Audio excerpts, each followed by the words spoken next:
నమస్కారం. ప్రేక్షకులందరికీ శుభోదయం. ఈనాటి నుంచి శ్రావణ మాసం ప్రారంభమవుతున్న శుభతరుణంలో శ్రావణ మాసంలో వచ్చే పర్వదినాలేంటో, శ్రావణ మాసంలో ఎలాంటి విధి విధానాలు పాటిస్తే విశేషంగా లక్ష్మీ కటాక్షం కలుగుతుందో ఈనాటి శ్రావణ శుభయోగం శీర్షికన పరిశీలిద్దాం. ఈరోజు శ్రావణ మాసం మంగళవారం. మంగళవారంతో శ్రావణ మాసం ప్రారంభమవుతున్న శుభతరుణంలో వివాహం కావాల్సిన కన్యలు ఎవరైనా సరే తొందరగా వివాహం జరగాలంటే, కోరుకున్న వ్యక్తిని జీవిత భాగస్వామిగా పొందాలంటే ఈరోజు ఒక ప్రత్యేకమైన శ్లోకాన్ని 21 సార్లు చదువుకోవాలి.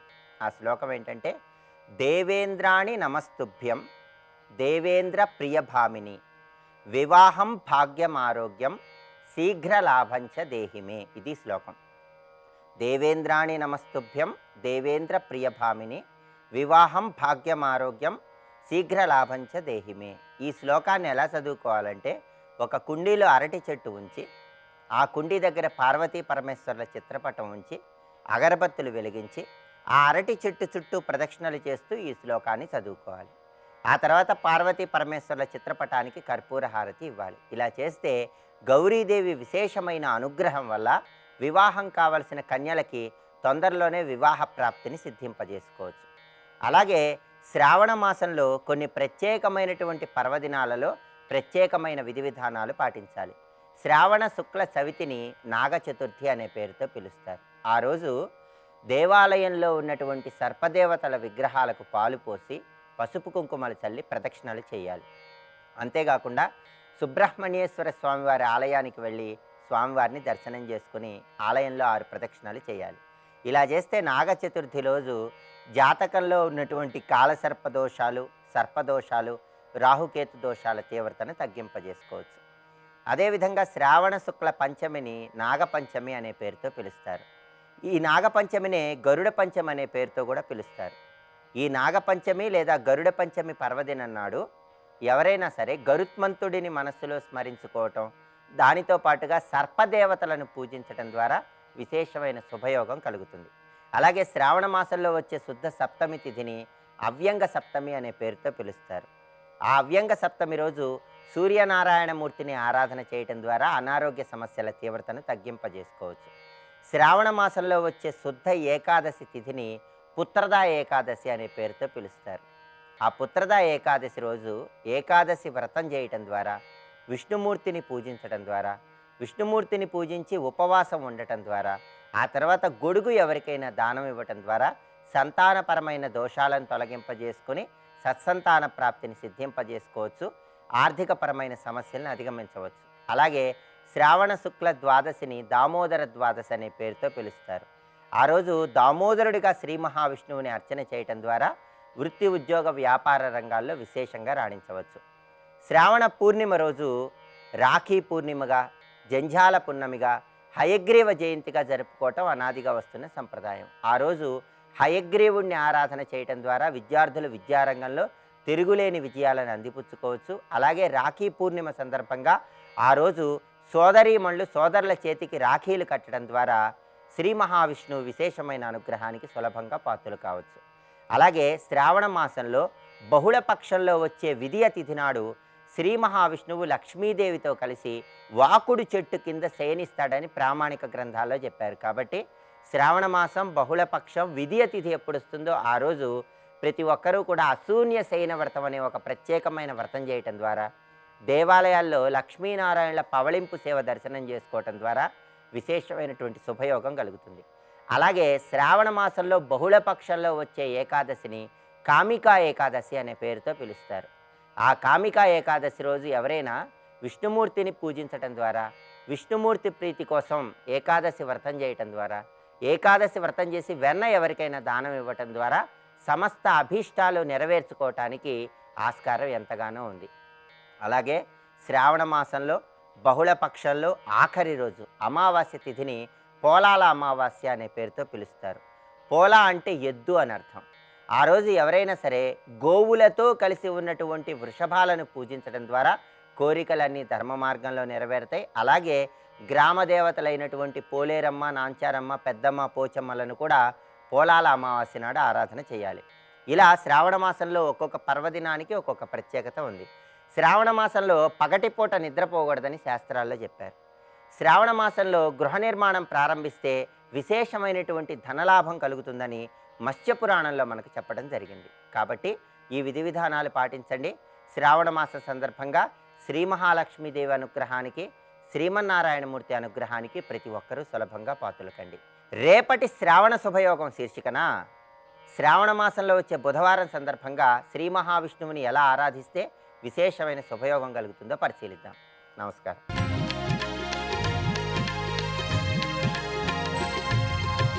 రాముడు రాఘవుడు రవికులుడితడు భూమి జక్కుపతి అయిన పురుష నిధానము. రాముడు రాఘవుడు రవికులుడితడు. పరాన్ముఖ వధం కృత్వా కోను ప్రాప్తుస్త్వయా గణాః. పరాన్ముఖ వధ, చాటు నుండి కొట్టేవే. కోను ప్రాప్తస్త్వయా గుణాః, అని గుణాలన్నీ ఎక్కడికి పోయాయి? యదహం యుద్ధ సంరబ్ధ శరేణు రసితాడిత. పైగా నేను విన్నదేంటంటే రామ కరుణవేదీచ ప్రజానాంచ హితే రతః సానుక్రోశో జితోత్సాహ సమయజ్ఞో దృఢవ్రత. ఇవన్నీ విన్నాను. దయామయుడు, ప్రజల హితం కోసం ఉంటాడని, పైగా దమము, శమము, క్షమ, ధర్మము ఇవన్నీ కూడా నీకు ఉన్నాయని విన్నాను. ఇప్పుడు తెలిసింది అవి ఉన్నట్టు కనబడుతున్నావు కానీ నీకు అవేమీ లేవు. పైగా నత్వాం వినిహితాత్మానం ధర్మధ్వజం అధార్మికం. ధర్మధ్వజుడు అంటే పడితే ధర్మం లేదు కానీ ఉన్నట్టు కనబడుతూ ఉన్నవాడిని ధర్మధ్వజుడు అంటారు. కనుక నువ్వు అధార్మికుడివి, ధర్మధ్వజుడివి. మొత్తానికి జానే పాప సమాచారం తృణై కూపం ఇవావృతం. గడ్డి కప్పిన నుయ్యి వంటి వాడివయ్యా నువ్వు. ఇదంతా కపటమే మొత్తం.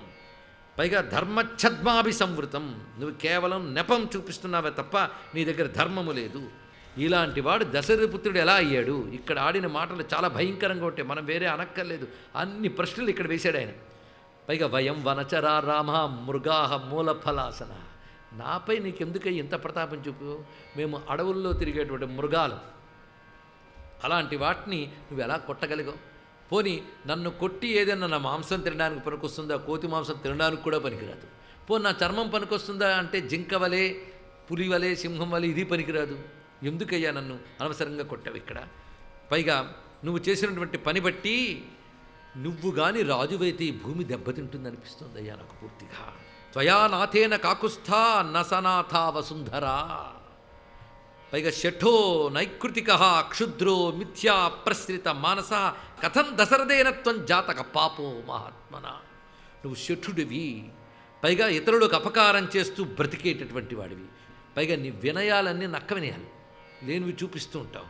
ఇలాంటి పాపాత్ముడు మహాత్ముడైన దశరథునికి పుత్రుడిగా ఎలా పుట్టాడయ్యా అన్నట్టు. శ్రీరామ, ఏం చేస్తాం? అంత భయంకరంగా మాట్లాడాడు. ఆ మాట్లాడిన తర్వాత ఇప్పుడు నువ్వు ఎలా చేసావో, ఎందుకు చేసావో నాకు స్పష్టంగా చెప్పకపోతే ఎలాగా? పైగా మామేవ యది పూర్వంతం ఏతదర్థం అచోదయ మైథిలీం అహమేకాన్న తవ చానీతవాన్ భవేత్. నువ్వు సుగ్రీవుడేదో మేలు చేస్తాడని అతడి కోసం సహాయపడుతున్నావు. ఏంటా మేలు? నీ భార్యను వెతికి పెడతానన్నాడు. నువ్వు నా దగ్గరికి వచ్చి ఒక్కసారి చెప్తే ఒక్క పూటలో సీతమ్మని తీసుకొచ్చి నీ దగ్గర పెట్టేవాడిని నేను.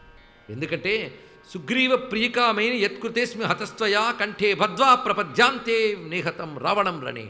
నేను ఆ రావణ్ణి మెడకి తాడు వేసి సంహరించి సీతమ్మని ఒక్క పూటలో తేగలను నేను.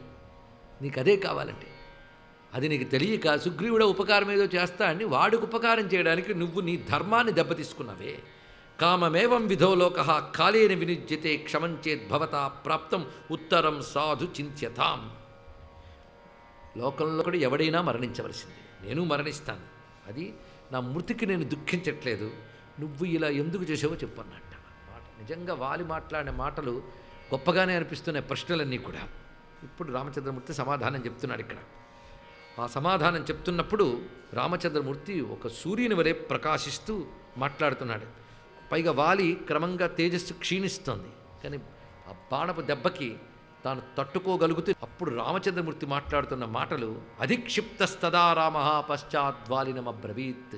వారితో చెప్తున్నాడు, ధర్మమర్థంచ కామంచ సమయంచాపి లౌకికం అవిజ్ఞాయ కథం బాల్యాత్ మామిహాద్య విగర్హసే. నీకు ధర్మార్థ కామములు, అదేవిధంగా ఏ సమయానికి ఎలా ప్రవర్తించాలనే పద్ధతులు ఇవేవి తెలుసుకోకుండా నువ్వు ఎలా మాట్లాడగలిగావు? ఇలాగా నన్ను ఎలా నిందించగలుగుతున్నావు? ఒక ధర్మం గురించి మాట్లాడేటప్పుడు తెలివైన వారితో సంప్రదించాలి, మహాత్ముల శిక్షణ ఉండాలి. నీకు అవేవి లేవని తెలుస్తోంది నువ్వు మాట్లాడుతున్న మాటల బట్టి. అందుకు అపృష్ట్వా బుద్ధి సంపన్నాన్ వృద్ధాన్ ఆచార్య సమ్మతాన్ సౌమ్య వానర చాపల్యాత్ కిమ్మాం వక్తుమిహేచ్ఛసి. ధర్మవిగ్రహుడైన ఒక మహాచక్రవర్తిని పట్టుకుని ఇన్ని కూడని మాటలు అన్నాడు. అందుకు చెప్తున్నాడు ఇక్కడ, బుద్ధి సంపన్నులు పెద్దలు అయినటువంటి వారు, గురువులు వంటి వారు అయినటువంటి వారితో సంప్రదించకుండా నియంతడు నువ్వే ఇది అధర్మమని ఇలా మాట్లాడడం వానర చాపల్యం సుమ అని చెప్తూ, ఇదంతా సశైల వనకానన ఇక్ష్వాకూణాం ఇయం భూమి, మొత్తం పర్వతములతో అడవులతో కూడినటువంటి ఇప్పుడు ఈ భూమి అంతా కూడా ఇక్ష్వాకుల పరిపాలనలోనిది. ఇది తెలుసుకోవాల్సింది. కనుక ఇక్ష్వాకుల పరిపాలనలో ఏ భూమి ఉన్నదో ఆ భూమిలో ఒక భాగమైనటువంటి అరణ్యములు, పర్వతాలు ఇవన్నీ ఇక్కడున్నాయి. అందులో నివాసివు నువ్వు. కనుక ఆ శాసనం ఇక్కడ వర్తిస్తుంది, ఆ రాజశాసనం. దాని ప్రకారంగా మేము ఇక్ష్వాకువంశ ప్రభువులం. అందుకు ఎంత జాగ్రత్తగా మాట్లాడుతున్నా అంటే, నేను ఇక్ష్వాకువంశ చక్రవర్తిని అనకుండా తాం పాలయతి ధర్మాత్మ భరత సత్యవాన్ రుజువు. ఇప్పుడు పరిపాలిస్తున్నవాడు భరతుడు, ఆయన చక్రవర్తి. మేమందరం కూడా ఆయన ఆజ్ఞాబద్ధులు. ఎలా మాట్లాడాడో చూడండి ఇక్కడ.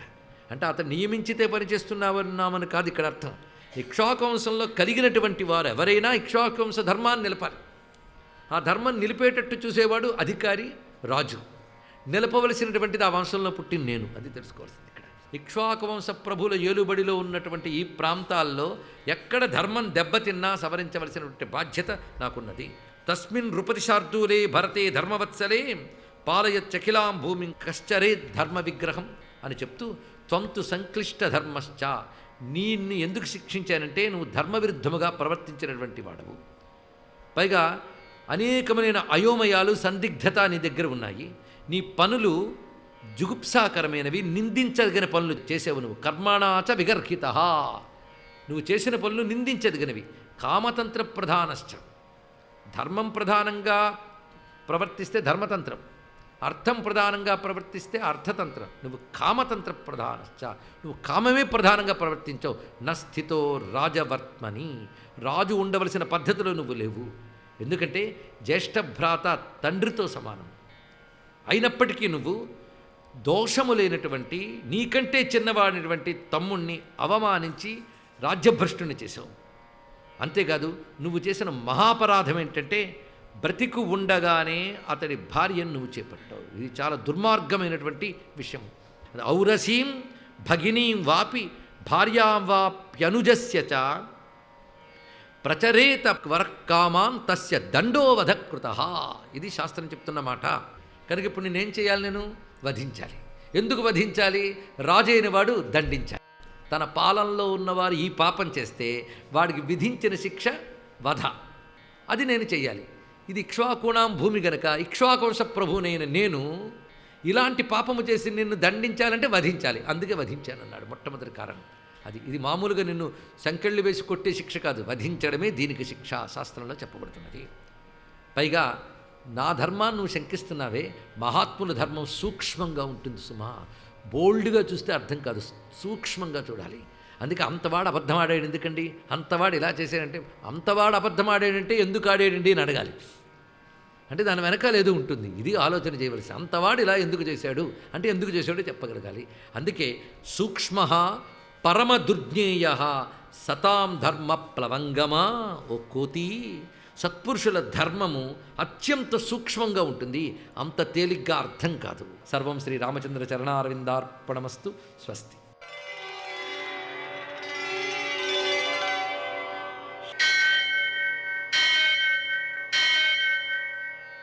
సహస్రశీరుషం దేవం విశ్వాక్షం విశ్వశంభువం విశ్వం నారాయణం దేవమక్షరం పరమం పదం విశ్వతః పరమాం నిత్యం విశ్వం నారాయణగుం హరిం విశ్వమేవేదం పురుషస్తద్విశ్వముపజీవతి పదిం విశ్వస్యాత్మేశ్వరం శాశ్వతగుం శివమచ్యుతం నారాయణం మహాజ్ఞేయం విశ్వాత్మానం పరాయణం. సూర్యశౌర్యమథేందురింద్రపదవీ సన్మంగళం మంగళం. మర్కటేశ మహోత్సాహ సర్వశోక వినాశన శత్రువును సంహర మాం రక్ష శ్రియం దాపయ మే ప్రభో. నేటి కాలమాన విశేషాలను గమనిద్దాం. స్వస్తి శ్రీ చాంద్రమాన శార్వరినామ సంవత్సరం, దక్షిణాయనం, వర్ష ఋతువు, శ్రావణ మాసం, శుక్లపక్షం, మంగళవారం. సూర్యోదయం 5:55, సూర్యాస్తమయం 6:49. తిథి పాడ్యమి రాత్రి 9:21 వరకు. నక్షత్రం పుష్యమి రాత్రి 8:26 వరకు. వర్జం సూర్యోదయం తర్వాత శేషవర్జంగా మిగిలింది 6:32 వరకు. దుర్ముహూర్తం ఉదయం 8:30 నుంచి 9:21 వరకు. మరల రాత్రి 11:16 నుంచి 12 వరకు. అమృతకాలం మధ్యాహ్నం 2:15 నుంచి 3:45 వరకు. రాహుకాలం మంగళవారం కాబట్టి మధ్యాహ్నం 3 నుంచి 4:30 వరకు. అష్టకవర్గ రీత్యా శుభప్రదమైన సమయం ఉదయం 7 గంటలకి. నేటి విశేషం మంగళ గౌరీ వ్రతారంభం. శ్రావణ మాసం ప్రారంభమైంది కాబట్టి వివాహమైన తర్వాత 5 సంవత్సరాల పాటు ఈ శ్రావణ గౌరీ వ్రతాన్ని, మంగళ గౌరీ వ్రతాన్ని ఆచరిస్తూ ఉంటారు. శ్రావణ మాసంలో మంగళవారాలన్నీ కూడా. ఆ గౌరీ వ్రతాన్ని ఆచరించడం ద్వారా సౌభాగ్యం సిద్ధిస్తుంది.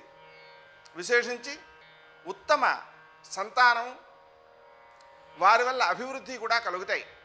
ఆ కారణంగా వాయనం ఇచ్చేటప్పుడు కూడా ఏమేమి ఇస్తారు అంటే ముత్తైదువులను పిలిచి వారికి చలిమిడి మరియు శనగలు ఇస్తారు. శనగలు ఉత్తమ సంతానానికి సంకేతం, గురుగ్రహానికి సంబంధించినటువంటి ధాన్యం కావడం వల్ల. ఈ చలిమిడి బెల్లంతో చేసినటువంటి చలిమిడి అయితేనే మంచిది.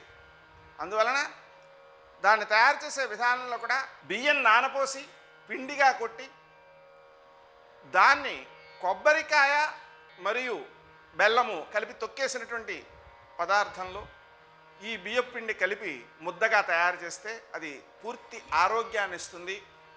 అలాగే దాన్ని మనం అందించడం ద్వారా, వాయనానికి అందించడం ద్వారా చంద్రుడు కుజుడు వీరిద్దరి యొక్క సమ్మేళనం దాంట్లో ఉంటుంది కాబట్టి ఆరోగ్యము, ఉత్సాహము, మనశ్శాంతి అనేటువంటివి కూడా సిద్ధిస్తాయి. ఆ వ్రతాన్ని ఆచరించడం ద్వారా స్త్రీలు ఉత్తమ సంతానాన్ని, మహాత్ములను సంతానంగా పొందడం అనేటువంటి ఫలితాలను కూడా పొందగలుగుతూ ఉంటారు. విశేషించి మంగళవారం కాబట్టి రుణహర నృసింహ స్తోత్రం, రుణమోచక అంగారక స్తోత్రం, రుణమోచక గణేశ స్తోత్రం పఠించుకోవడం ద్వారాను, శ్రీ గణేశ రుణం చింది అనే మంత్రాన్ని జపించుకోవడం ద్వారాను, అప్పులు తీర్చడం వీలైనంత వరకు చేయడం ద్వారాను తొందరగా అప్పులు తీరిపోతాయి. అలాగే ఆరోగ్య నిమిత్తమై వ్రణమోచక అంగారక స్తోత్రాన్ని జపించడం ద్వారా తగ్గని అనారోగ్యాలు ఏవైతే ఉన్నాయో అవన్నీ కూడా తగ్గే అవకాశం ఏర్పడుతుంది. నేటి ఆణిముత్యాలు.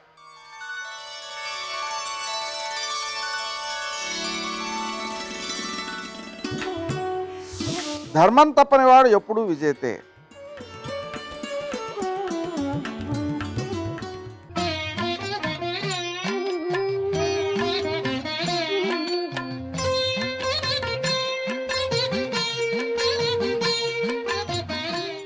ఓం నమో నారాయణాయ. ఓం నమ శివాయ.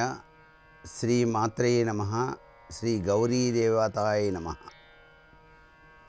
ఈరోజు నుంచి శ్రావణ మాసం ప్రారంభం. శ్రావణలక్ష్మి స్వాగతం అంటూ ఈ మంగళవారం నాడు ప్రారంభమైనటువంటి ఈ యొక్క శ్రావణ మాసంలో గౌరీదేవిని అర్చన చేసేటువంటి సాంప్రదాయం ఉంది.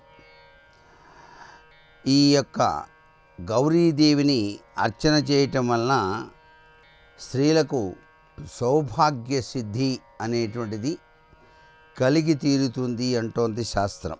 పసుపు, కుంకుమ, పూలు, సుగంధ ద్రవ్యాలు గౌరీదేవి వీటన్నిటిలో కూడాను ఉంటుందని ఈరోజు దీపపు స్తంభాలు పెట్టి పసుపు కుంకుమలు అలంకరించి లడ్డూలు నైవేద్యంగా పెట్టి ముత్తైదువులకు పంచేటువంటి సాంప్రదాయం ఉంది. వివాహం కాని వాళ్ళు కూడాను, ముత్తైదువులు కూడాను ఈరోజు గౌరీదేవిని ఆరాధన చేస్తారు. సర్వమంగళ మాంగళ్యే శివే సర్వార్థ సాధికే శరణ్యే త్ర్యంబకేం గౌరీ నారాయణీ నమోస్తుతే అని చెప్పేసి పూజ చేయాలి. వివాహం కాని కన్యలకు వివాహం కావటానికి ఆస్కారం ఎక్కువ ఉంటుంది. వివాహం అయినటువంటి వాళ్ళకి సౌభాగ్య సిద్ధి కలుగుతుంది. ఈరోజు పసుపుతోటి గౌరీదేవిని తయారు చేసి శ్రీ సూక్తం చదివి గౌరీదేవి యొక్క అష్టోత్తర శతనామావళి చదివి షోడశ ఉపచారాలతో గనక పూజిస్తే అష్టైశ్వర్య సిద్ధి కలిగి తీరుతుంది. స్త్రీలు తమ ముఖానికి పాదాలకి పసుపు రాసుకోవాలి అని చెప్పేసి ప్రాచీనులు ఏర్పాటు చేసినటువంటి విధి విధానం. ఈ యొక్క శ్రావణ గౌరీ వ్రతంలో శనగలు కూడాను పేరంటాళ్లకు ఇవ్వటం జరుగుతుంది. మొలకెత్తినటువంటి శనగలు గనక తిన్నట్లయితే ఆరోగ్యానికి సంకేతకంగా మనకు శాస్త్రాల్లో చెప్పారు.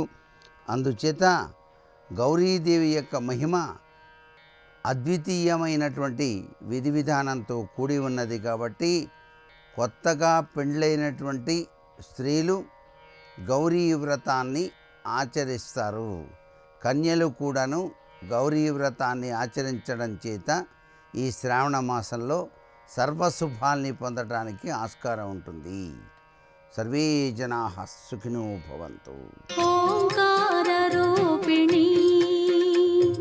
క్లీంకారవాసినీ జగదేకమోహినీ ప్రకృతి స్వరూపిణీ. శివానందలహరి చేస్తూ శంకరాచార్యుల వారు ఓ మాట అంటారు. కరస్తే హేమాద్ర్యౌ గిరిశనికటస్తే ధనపతౌ గృహస్థే స్వర్భూజామరసురభి చింతామణిగణి శిరస్తే శీతాంశౌ చింతామణి గృహే. ఆయన అసలు మనం ఆయనకి ఇవ్వాలి అంటే ఏమిస్తాం? కరస్తే హేమాద్రౌ. ఆయన దగ్గర మేరు పర్వతం బంగారు పర్వతం పట్టుకుని ఉంటాడు. ఇంకా మనం ఏమి ఇస్తాం ఆయనకి? బంగారం లేకపోతే డబ్బేమి ఇస్తావు? డబ్బు ఇస్తానంటావా? ఆయన పక్కన ఎప్పుడూ కూడా ధనపతవు ఆ కుబేరుడు ఇలా చేతులు కట్టుకుని ఉంటాడు. ఎప్పుడైనా ఏమైనా అడుగుతాడేమో ఇచ్చానన్న ఖ్యాతి పొందుతామని.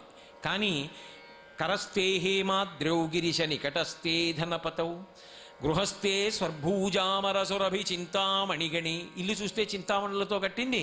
కామధేనువులు కల్పవృక్షములు కోట్లాది కోట్లుంటాయి. ఆయన భార్య పెద్ద చింతామణి. చింతామణి పాణిగ్రాహి. ఇది చాలదంటే శిరస్తే శీతాంశౌ చరణయుగళస్తే అఖిల శుభౌ. ఆయన చంద్రబింబాన్ని ధరిస్తాడు, చంద్రరేఖని. అంటే కాలమునకు నేను అతీతుణ్ణి అని చెప్పడానికి. ఇక సమస్త శుభములు ఆయన పాదముల దగ్గర పడుంటాయి. శంకరుడు పాదం కలిపితే ఎగిరి వచ్చి ఇంటికి తోరణం పట్టుకుంటుంది, శుభకార్యం జరుగుతుంది. కాబట్టి శుభములన్నీ నీ పాదాల దగ్గర పడున్నాయి. కమర్థం దాస్యేహం భవతు భవతర్థం మమ మనః. ఇంకా నీకు నేనేమి ఇవ్వను, నాది నాది అని మనసొకటి ఇచ్చేస్తానన్నారు. అశుతోషుడు కాబట్టి పరమశిమవధూటి పాతుమాం కామకోటి. కామకోటి అన్న మాటకు అర్థం ఏమిటంటే అసలు మీరు సుఖములను అనుభవించానని ఏవి అనుకుంటున్నారో వాటికన్నిటికీ కారణము ఆమెయే. నేను ఈ మాట అన్నప్పుడు ఒక్క విషయం చెప్తే మీరు చాలా తేలిగ్గా పట్టేసుకుంటారు. పాతుమాం కామకోటి. ఆవిడ చెవులిచ్చింది, కళ్ళిచ్చింది, ముక్కిచ్చింది, నాలుకిచ్చింది, చర్మం ఇచ్చింది. ఈ 5 జ్ఞానేంద్రియాలు. ఒక్క విషయం చెప్తాను, బాగా పట్టుకోండి. ఆవిడ కళ్ళకి చూసే శక్తిని ఉపసంహారం చేసింది, చెవులకి వినే శక్తిని ఉపసంహారం చేసింది. మనం కాదుగా తెచ్చుకున్నది, మనం పెట్టుకోలేదుగా. ముక్కుకి వాసన చూసే అధికారాన్ని ఉపసంహారం చేసింది. నాలుకకి రుచి చెప్పే అధికారం ఉపసంహారం చేసింది. చర్మానికి స్పర్శ చెప్పే అధికారం ఉపసంహారం చేసింది. ఇప్పుడు నాకు చెప్పండి, సుఖము దుఃఖము ఉంటాయా? కళ్ళ ముందు కొడుకున్నాడు, తెలుస్తుందా? భార్య ఉంది, తెలుస్తుందా? గురువుగారు ఉన్నారు, తెలుస్తుందా? దేవాలయం ఉంది, తెలుస్తుందా? జలపాతం ఉంది, తెలుస్తుందా?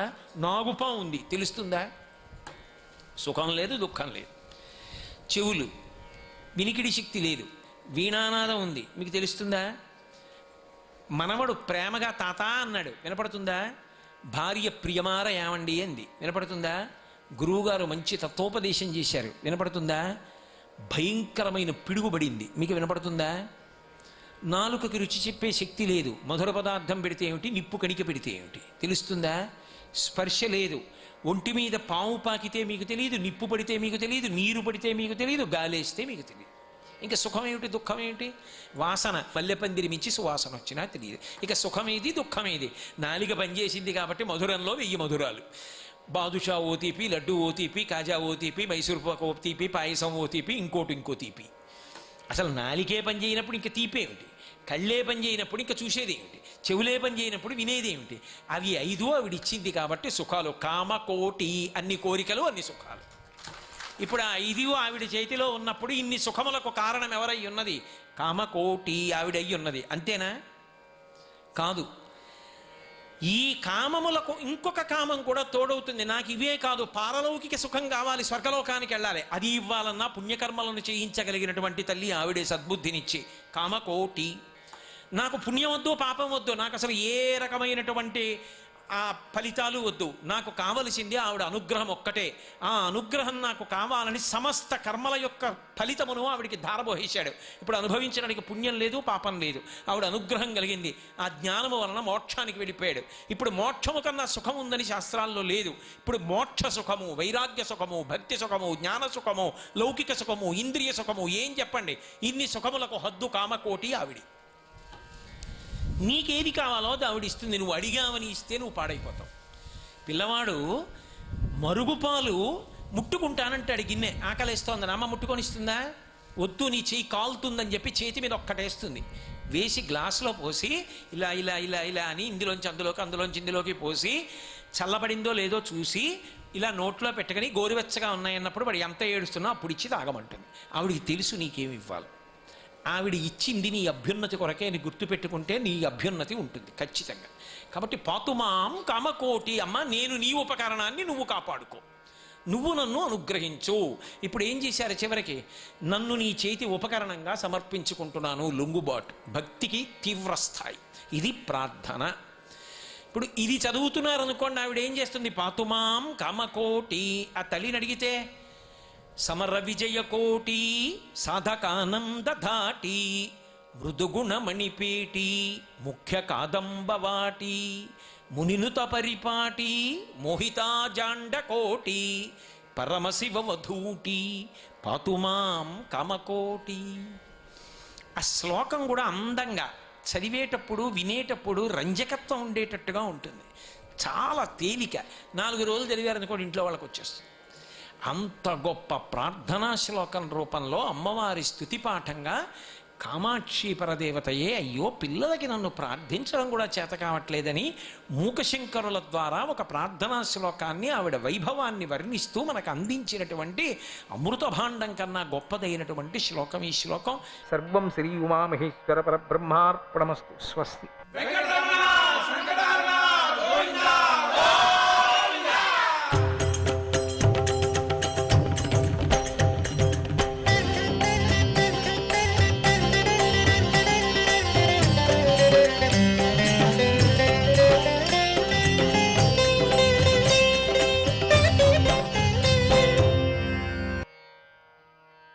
అప్పుడు శ్రీనివాసుడు, ఏ తొండమానా, నీ పరిస్థితికి ఏమిటయ్యా, బ్రహ్మాండంగా ఉంటే అన్నాడు.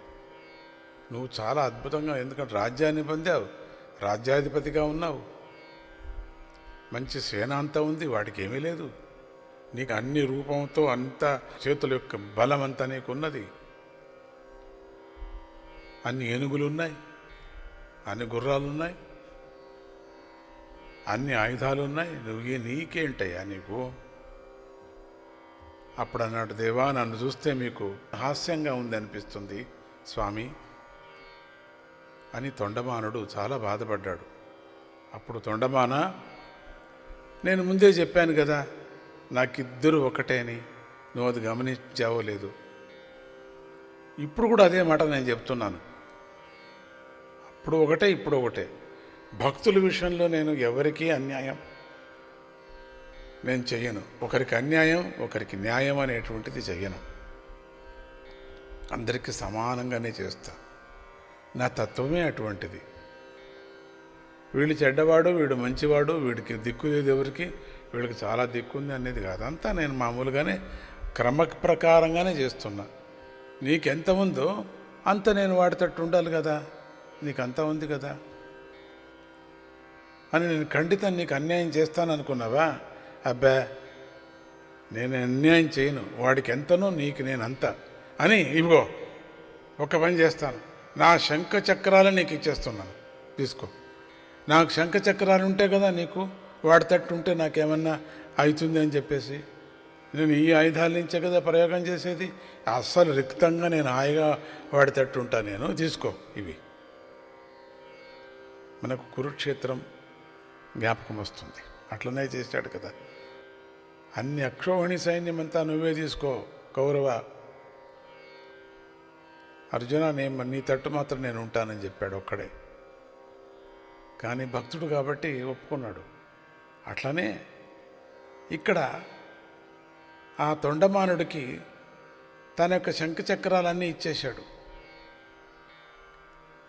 ఇవి నన్ను మించిన శక్తి గలవి, అటువంటి శక్తి రూపంగా ఉండేటువంటి శంఖచక్రాలు నేను ధరించాను, నాకన్నా ఎక్కువ శక్తి గలవి, అందుకని నీకు ఇది ఇచ్చేస్తున్నా, తీసుకో అంటూ శంఖచక్రాలంతా ఇచ్చాడు. ఇక తొండమానుడి యొక్క ముఖం వెలిగిపోయింది. సంతోషంతో పరమానందంతో శ్రీనివాసుడికి నమస్కారం చేసి యుద్ధానికి వెళ్ళిపోయాడు. యుద్ధం ప్రారంభమైపోయింది. అది కౌరవ పాండవ యుద్ధంలాగా ప్రచండంగా సాగింది. నిజమే, చిన్న కౌరవ పాండవ యుద్ధంలాగా సాగింది. శ్రీనివాసుడు విజృంభించి తొండమానుడి సైన్యాన్ని చెండాడాడు. శ్రీనివాసుడితో అంతటి పరాక్రమాన్ని తొండమానుడు చూశాడు. ఎప్పుడూ చూడలేనటువంటి శక్తిని చూశాడు. అసహాయకుడైపోయాడు. ఇక మూర్ఛ వచ్చేంత విపరీతంగా భయపడుతున్నాడు.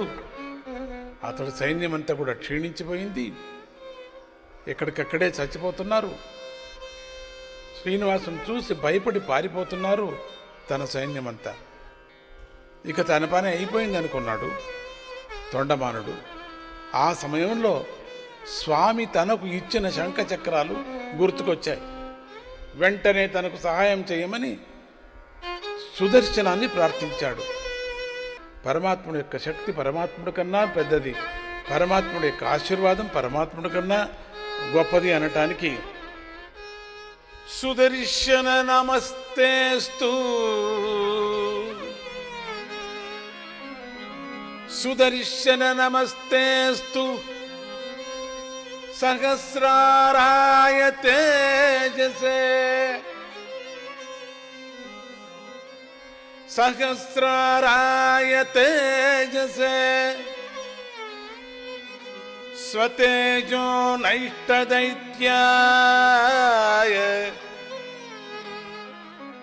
స్వతేజో నైష్టదైత్యాయ శత్రువిఘ్నచ్చిదే నమః,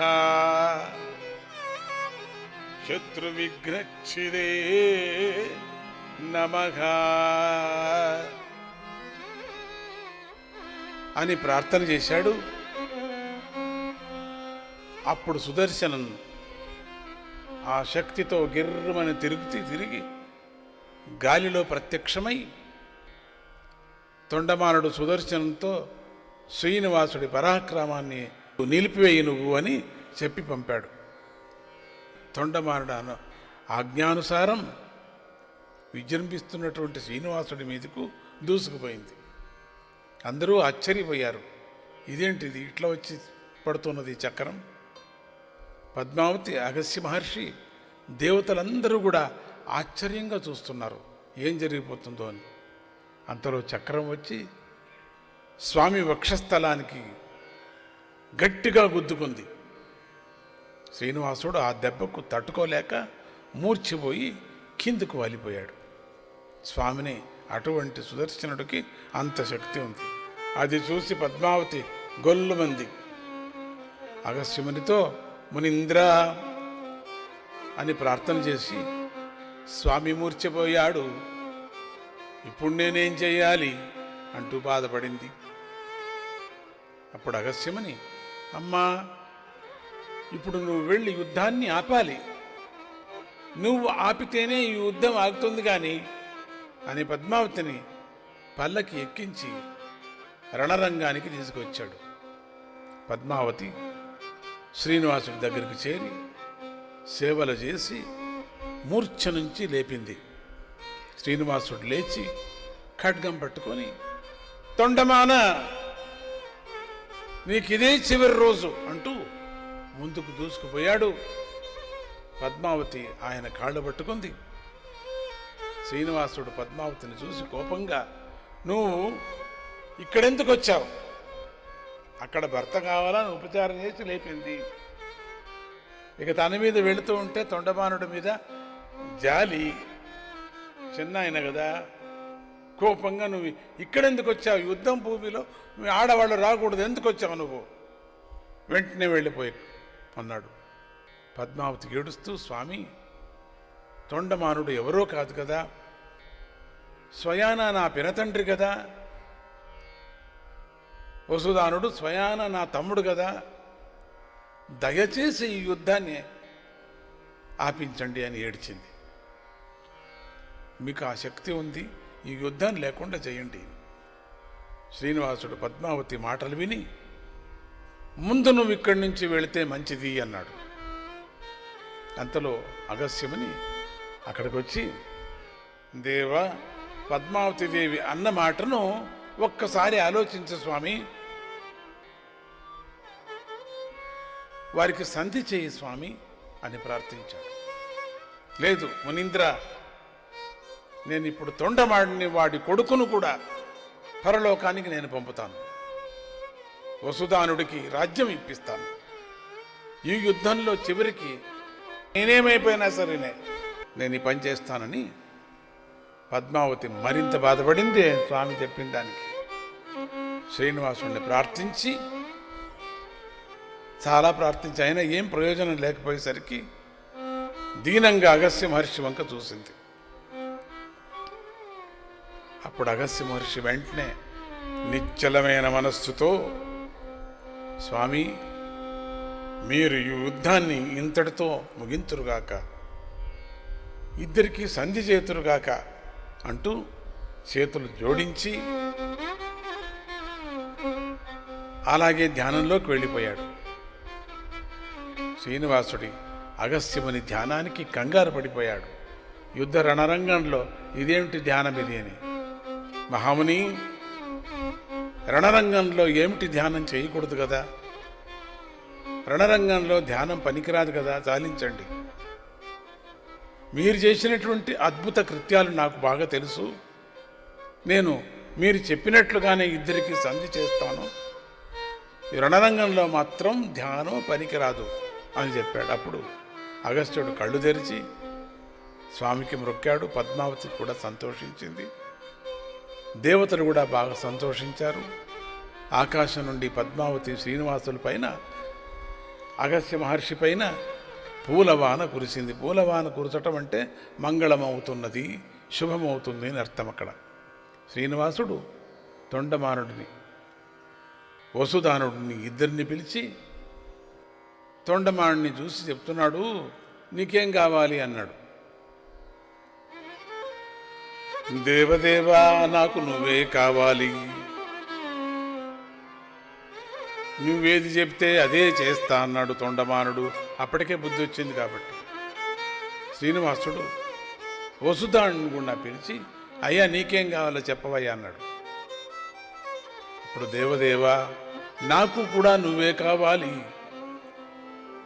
నువ్వేది చెప్తే అదే నేను చేస్తాను అని చెప్పాడు. అప్పుడు వసుదానుడు, అప్పుడు స్వామి శ్రీనివాసుడు, మీ ఇద్దరిని సంధి చేయాలనేదే నా సంకల్పం అన్నాడు.